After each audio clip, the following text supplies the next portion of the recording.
The first thing when it comes to running distance and muscle is that everyone says you need to ask yourself whether you want to look like a sprinter or a marathon runner, and then they'll show you this really famous picture of this guy called Dwayne Chambers next to this guy who just happens to be a marathon runner. Now there's some things to think about here.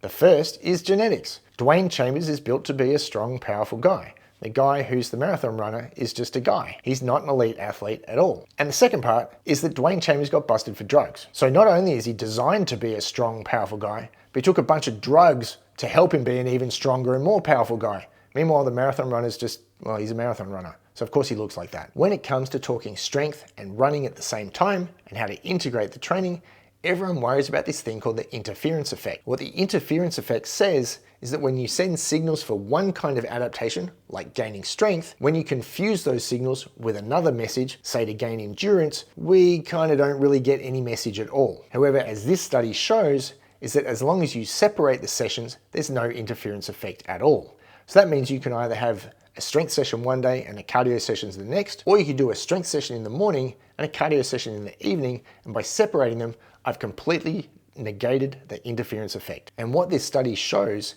is that in new trainees or untrained people, there is zero interference effect at all, even when you combine the sessions. However, as I just said, in more experienced and advanced trainees, as long as you separate the sessions into individual fitness qualities that you're chasing, there's no interference effect at all. And then we get the gym bros worried that cardio is going to kill their gains. As this study shows, that's just not a thing. In fact, it doesn't matter whether you're running or riding, it doesn't matter the frequency or duration you're doing them at, as long as those sessions are separated, they have no impact on strength and hypertrophy. The only actual decrease found was in power and explosive strength. However, given this quality of fitness is the least trained quality in the general fitness population, I have to think that if people were deliberately training it, we'd probably see less impact overall. If you've watched a lot of my videos, you'll remember I talked about this in my 4Bs video. The neglect of power training has a big impact as we get older. Adding it into your training will make a big difference. Government guidelines for aerobic activity say that 150 minutes of moderate effort is ideal. That's as little as 1 30-minute and 2 60-minute sessions per week. Not only is that a relatively small number, but as the studies show, it has no negative impact at all. In fact, the converse is true. Because your aerobic system is getting fitter, and it's the aerobic system that is your recovery and your immune system, what you'll actually find is that not only can you recover faster between workouts, but you can recover faster between sets of work in the gym. Because VO2 max also influences how much food you can eat, you'll be able to eat more food and stay leaner at the same time. Now, how to get started adding running into your training? As with anything, start slowly and progressive overload.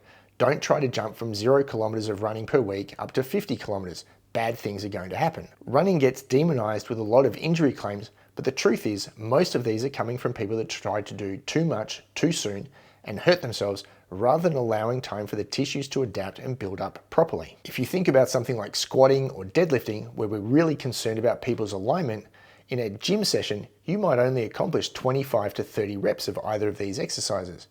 You'll do 30 steps running in a couple of seconds.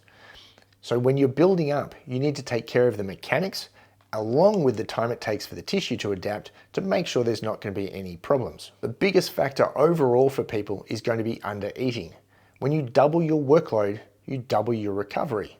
As you've seen in other videos I've done, the calorie requirements for aerobic activity, sustained aerobic activity, are far higher than anything you get from strength training. If you don't match the increased activity with increased food, you are going to suffer somewhere. You're either going to get sick, hurt, or you will actually lose muscle mass.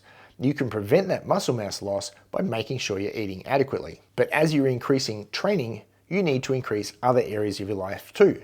I need more food, I need more sleep, I need more recovery time, I need more stretching, I need more foam rolling.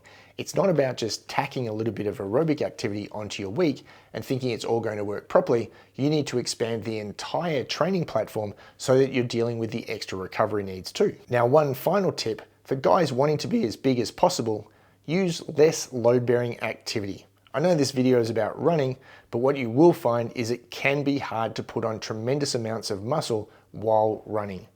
The stress of running, the load-bearing nature of it, means that you will actually strip off as much weight as possible to make you as efficient as possible. If you're trying to be as big as possible, go for less load-bearing activities like rowing, for instance, where you don't have to carry your own weight outside. Even riding a bike outside is more demanding than riding a bike inside, and then running is another level again. So if you're trying to be as big as possible, use less load-bearing styles of training.